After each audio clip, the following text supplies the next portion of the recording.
What's going on, everybody? Welcome back to Reddit Aviation. Hope you guys are having a fantastic day today, and today we have the layover vlog at Dallas-Fort Worth International Airport from 5:30 p.m. to 6:30 p.m. on July 26, 2021. I hope you guys are excited for today's video. With all that being said, let's begin. Welcome back to the channel, everybody. Hope you guys are having a fantastic day. Thank you guys so much for stopping by today. Today we have a very unique layover vlog, to say the least. There was quite a few components that made this layover vlog super interesting, and I really hope you guys are excited for it. This was by far one of the most frustrating, but one of those situations that honestly I would have never have expected in my whole aviation career, to be honest, with what ended up happening. While this was very frustrating from my perspective, I think you guys will understand why I chose to do what I did, and it definitely worked out fairly well. So in this layover vlog, I'm going to divide it into two segments. I'm going to divide it into a story time type segment where I explained what actually happened, and then we're going to be analyzing what I was able to capture during this layover vlog despite what it turned into. So I hope you guys are excited for this explanation. This was definitely a very unique situation, like I said, and I really hope you guys are excited for it. So here we go into the explanation of what happened on the return leg from from Daytona Beach, on the Daytona Beach day trip, I should say, back up to Tulsa. So here's what happened. So long story short, you guys are welcome to check out all the previous content, but most of you guys probably know the story at this point with this trip. This was a family trip that we were going on, and I was supposed to fly home on a different itinerary than what I ended up flying on. So you guys can check out the trip announcement video, but I actually was supposed to fly an American Airlines Boeing 777-300ER and an American Airlines Boeing 737 MAX 8 and an American Airlines Airbus A319, all in first class on the way back. But unfortunately, due to my mono illness, I was not able to do that. Instead, I had to fly back with my dad a couple days earlier than what I was anticipating. And while this was very unfortunate, I do think that was the right move for me at that time, simply because if I would have pushed myself anymore, it probably would have been pretty bad. So I'm really glad I chose to do what I did. But regardless, because of that, this situation was not ideal, and I did not set up what ended up happening in this layover. So the reason I brought that up was because this itinerary was just going to be my dad flying back by himself to get back to work on Monday. We flew back on a Sunday. I think it was a Sunday. I'm pretty sure it was a Sunday. But regardless, July 26, 2021, it was quite a day. As you guys may know and saw from the previous leg of the trip, we came in on an American Eagle Bombardier CRJ-900 operated by PSA Airlines from Daytona Beach, coming back home to Tulsa from our family trip. This flight went really well, as you guys probably saw all the footage and trip report from that trip. It was such a fun flight, really enjoyed it. It was a bunch of fun.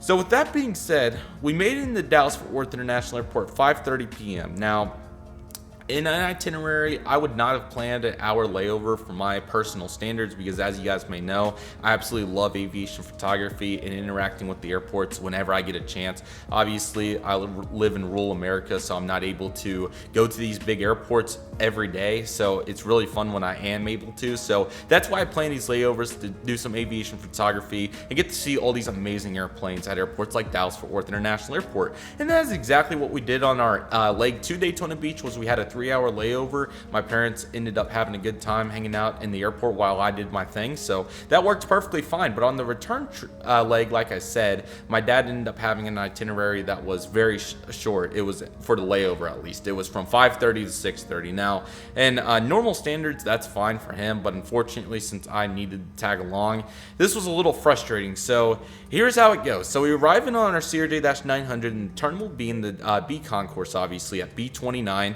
No problem so far. So my original plan was, obviously the layover wasn't very long. I wanted to get to the gate with at least 10 minutes to spare, or ample time to be able to board. So my initial goal was to do some plane spotting from roughly 5:40 p.m. to about 6:10, 6:20 p.m. because boarding, I think, started at 6:30-ish, somewhere in that ballpark. And this was my plan because I thought that it would be solid to get some solid. My plan was to go to the the North Skylink entrance to do some spotting up there, because that is a really good spot in the evening time. So I thought, I can get a solid 45 minutes of plane spotting in, despite, this wasn't the original itinerary, but I was going to make this work to the best of my ability.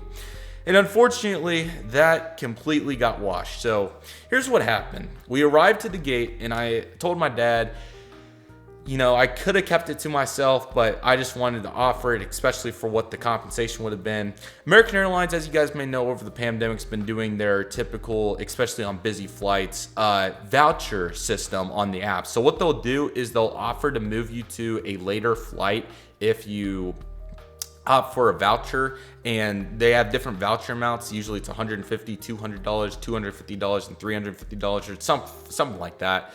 And I told Dad, I was like, we could opt for the $350 voucher if you want to wait for a little bit and try to get $700 out of the deal, 350 times 2 for 2 people. And he was like, yeah, that's a good idea. But he was kind of interested that he's never seen it before, in other words. So he was wanting to go see a gate agent. And I was like, yeah, I completely understand. So we can do that. So this is where the dumpster fire starts. So at B29, there's not a customer service representative desk anywhere in the area, which is perfectly fine. So we ended up walking all the way down Terminal B, and the one that was down there by like B10, it was somewhere in the mainline area where the mainline is now. And unfortunately, not only did that take about 15 minutes, but the even better part to that was the line was literally like zigzagging all the way out to the main hallway area, which was so unfortunate. So we passed on that line, and he was still interested to try to find somebody. So what we did was we got on the Skylink. I was able to get a few pictures, but we did not go all the way around. Obviously, we ended up just going over Terminal A because, you know, this is kind of one of those deals, and this is kind of a life lesson. I'm sure you guys may have had this kind of experience at some point in your life, especially if you're an aviation enthusiast. There's always a time where your parents, you want to do what they want to do, but you really want to do your own thing. And I'm sure everybody's had that experience. This is one of those times where I really just wanted to go do my own thing and plane spot for as long as I possibly could, because we were already 20 minutes down the drain at this point. I just wanted to go do some plane spotting, but Dad was really determined to try to find a customer service representative to see how the system worked, and quite frankly, I didn't know how it worked either. And I'll explain more on that here in a moment. So I did decide to go with him. It was unfortunate, but it was the right thing to do. So that worked perfectly fine. We went over to Terminal A, and their customer representative desk, I think it was somewhere around A20 or so. It's somewhere in there. That was also full. Actually, it may have been closed. It was either full or it was closed. I think one of them was full and one was closed. It may have been Terminal B that was closed. Regardless, though, one was closed and one was completely full. So at that point, we just gave up, and we were going to see how this worked for ourselves. So what ended up happening was we did end up going on to our gate, which was A38 in the Alpha Concourse. And at that point, we spent another probably 20 minutes walking down there because the customer representative desk was closer to the north entrance than the south entrance. So we ended up walking all the way down there, and by the time we got to the gate, it was about 6 o'clock, and we were supposed to board, I think, at 6:20. It was somewhere in there.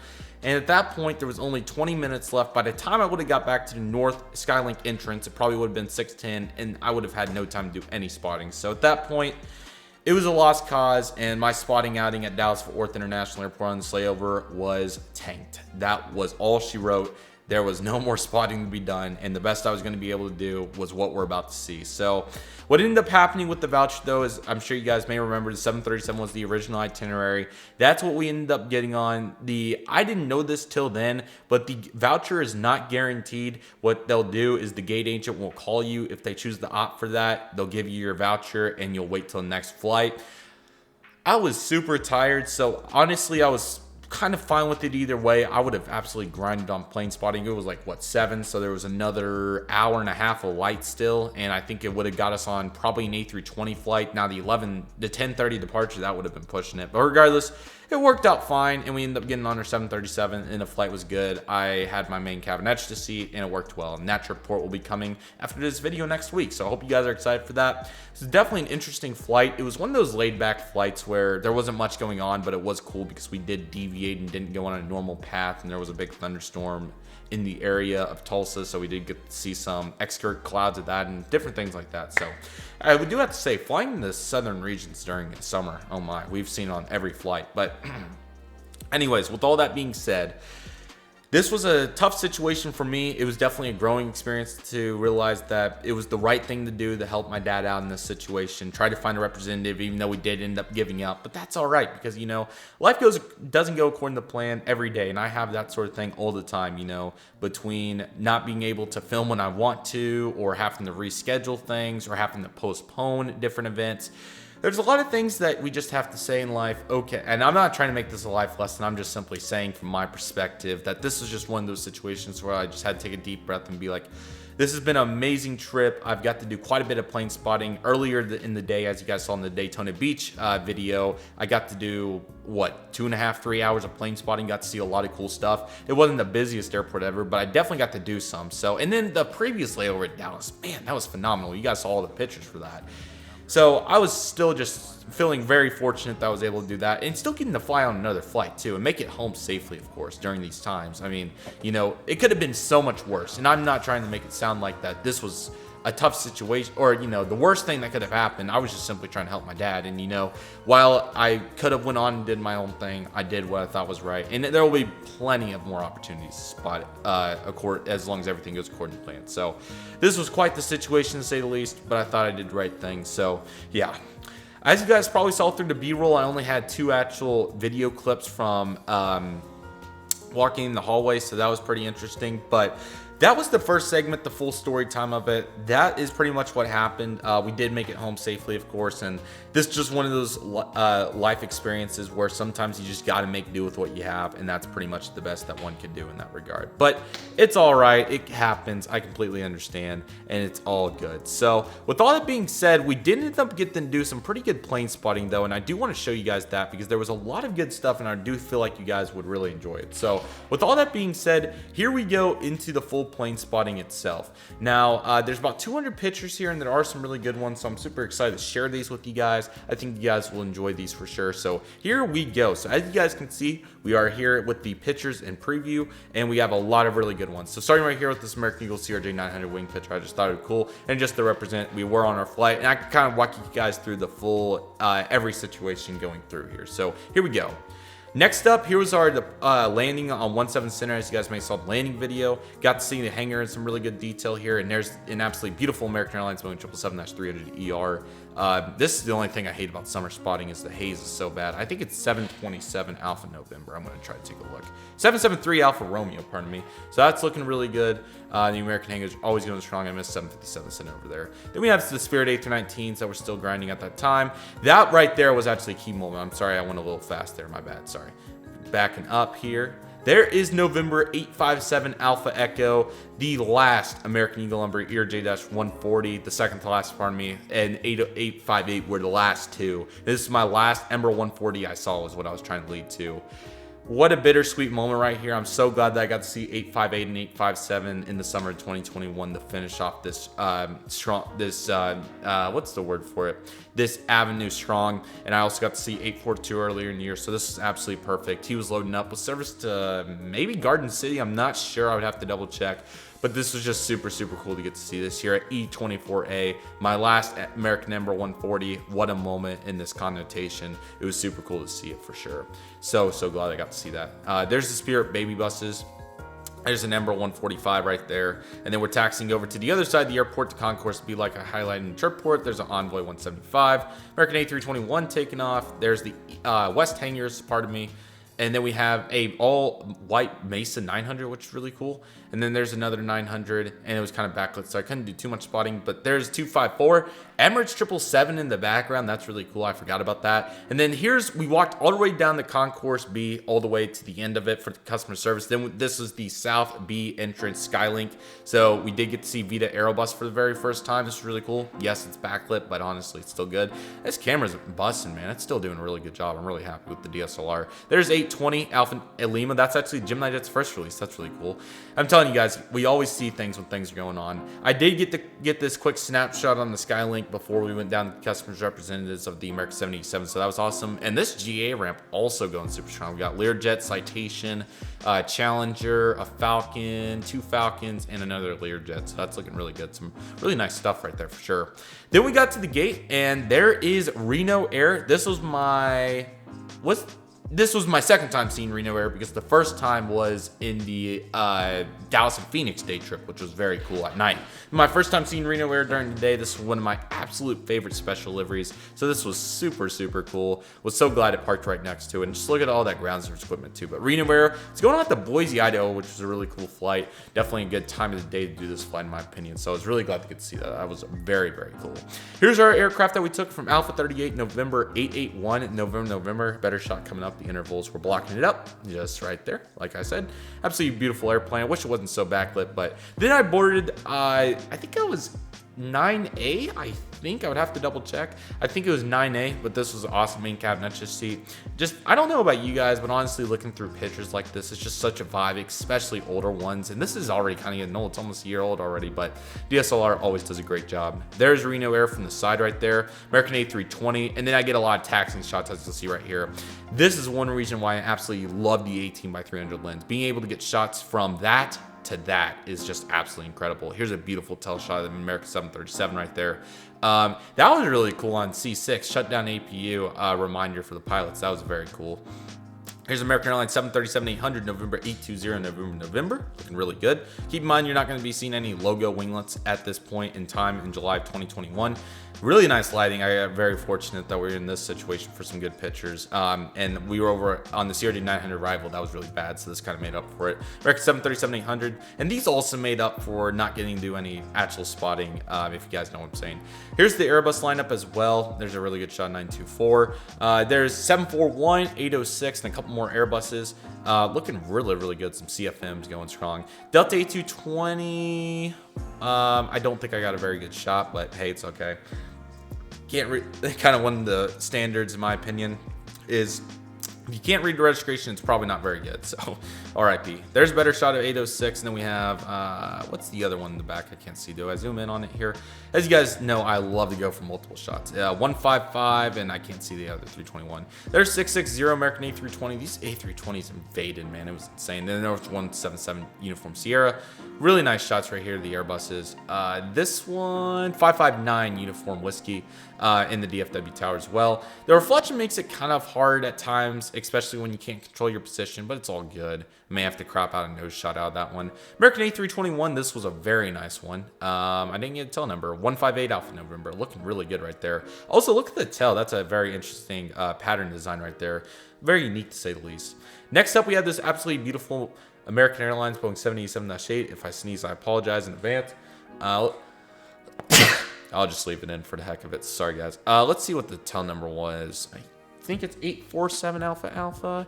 814 Alpha. Looking really good. These 787s are really nice, man. I really hope to fly on one soon. Then we have the 737-800. 846 November. One thing I've noticed, we've seen so many older 737s in this batch. It's been really interesting. Here's a newer one, though. This is 939, I think that was. 939, bad shot, but hey, we did get to see one, so there it is. Lot 737 still. Another one in November 907 Alpha November. I actually flew this aircraft from Dallas to Albuquerque in August of 2018, so really cool to get another reunion with this guy. Pretty sure that was the flight. If I missed it, I apologize, but I'm pretty sure that was the one, so really cool to get to see that. That was the window, actually, believe it or not. This, I'll put my cursor here. This issue right there, that was actually the window, so it was kind of unfortunate, but it's all good. And he was taxiing out with service out to wherever that my man was going. There's a nice tail shot of 737. There's a wing view again. Some pretty bad shots of Spirit 321. Better shot 907. RIP Spirit. And then we have the American Sharklet A319. Obviously, you guys can tell. Spotting from the window is not that easy. I didn't even catch this. It looks like we have some sort of citation denom, something like that for GA-wise. So looking good. Quite a bit of GA for Dallas, honestly. And then we have all of our American mainline action going on strong here. Looking good. 737. Another 737. Backlit Airbuses. 787 parked up there. 576. And another A321. It looks like. Can't see a tail number. I'll just zoom in for the heck of it. Got to know what I'm seeing, right? 535 Uniform Whiskey. And my bad. There we go. Much better. All right, here we go. 987 Alpha November. That's one of the original ones. That one may have got retired. I'm not sure. Ooh, nice shot of that G4. I think it's a G4. 450, I'm pretty sure. That's looking really good. There's that Challenger. There's the Falcon 20. I think Falcon 10 or 20 with winglets are looking really good. Learjet's 55 or 60, I think. If I'm wrong, I'm sorry. Getting better with GA every day. This is good practice. Citation, I think it's maybe just a 560 or an Encore. I think I'm probably off. I apologize. Oh, that's really cool. They got the corporate aviation frequency of 122.95. I see the things that you learn as a pilot is just incredible, or just see differently for sure. It's so amazing. Really nice shot of that Falcon right there. That's a Falcon 20 or 50, I think. I'm sorry, maybe something else. I probably need to look that one up. That's still looking good though. There's that Learjet. I think that's a 60, looking good. And there's another Citation 2. That one is. Thanks for the engine for getting to sneak that one out right there. That was very much appreciated. And there's some more shots there. There's a Mason 900 on final. Seen double, gone wrong. It's the only thing that's tough with these windows, man. It's so hard, but I was just doing my best. Now, this is a really cool shot. Now, this is super funny. Now, I've seen 681 at Stillwater the other day. I don't know what day it was, but it was coming in. I did get to see it, so that was really cool. But let's take a look, because this is actually a really good shot. Now, the 145 was a little out of focus, but I'm going to give it a break just simply because of, oops, sorry about that, of what we have in the foreground here. So we have a FedEx 767, FedEx A300, and 2 MD-11s, and a Continental Globe 737 landing. So this is a really tough focus shot for the camera, but I'm glad that it was able to do its best, and it's still going to be a nice shot. I'm really happy with that. Then we have 681 right here landing. Cool to get. I've seen them so many times. It's insane. Did I get a better one? That's actually the last shot. Dang, that was it. So, yeah, it's still a really solid sequence, though. I would say some of the best shots with that American 77, the Vita Airbus was really cool. Plenty of GA right there on that ramp. That FBO is a really nice place, even though it's super expensive to fly into DFW. So, for whoever does, really much appreciated. Who else do we have here? Reno Air, absolutely great catch right there. So, you know, it wasn't, you know, a groundbreaking sequence. I don't even, outside that Continental Globe landing in the background, I'm trying to think if we saw any other different airlines. The Qatar in the background was cool too, but I'm just trying to think of like a really good shot I got in another airline. I'm trying to think. Spirit wasn't very good, so. But this is still a really cool sequence, and yes, I'm sorry that this was a little bit more boring of a layover vlog, but I hope you guys enjoyed this, and I like showing you guys these pictures because they'll be coming to Instagram soon, but I don't have a particular time frame. I'm still in 2019 on IG, so doing my best, but I hope you guys understand. So yeah, but that's the layover. We'll be moving into the American Airlines 737-800 for the final leg of the Daytona Beach trip, which will be the inbound into Tulsa. We'll have the trip port, pushback and engine start, and taxi, takeoff, the cruise, and landing, and obviously the outro vlog for the final piece of the trip. 737 flight was really good. There was a cool deviation like I mentioned previously, and it's solid to get to review the main cabin. Actually, it's a solid product, so I was glad I was able to do that. So overall, it was a really good flight. I hope you guys are excited for it, and that will finish off the Dallas and Phoenix date, or I'm sorry, not Dallas, Phoenix, the Daytona Beach trip. I'll also put all the videos together for one full one, like I did with the Dallas, or the Dallas and Phoenix day trip, pardon me. So, really happy with how this trip has went so far. As long as nothing changes, we're going to be on our 4-month itinerary finally for the first time forever, which is really cool. Really glad it worked out this well. So, really glad that you guys have enjoyed it. Thank you guys for all the support on the videos. Feel free to check out anyone's. They have the whole video series has its full playlist, so feel free to check that out. It's been super fun, and I've really enjoyed it. And more trips to come. As long as everything goes according to plan, the next one is coming up very soon. In fact, trip announcement should be out in the next coming days. Be on the lookout for that, and that's going to take us into May. The real life content's been grinding. I really hope to get the spotting vlog going, pilot life stuff as well, and aviation news, of course, and everything else in the realms. It's so fun to analyze, and really have enjoyed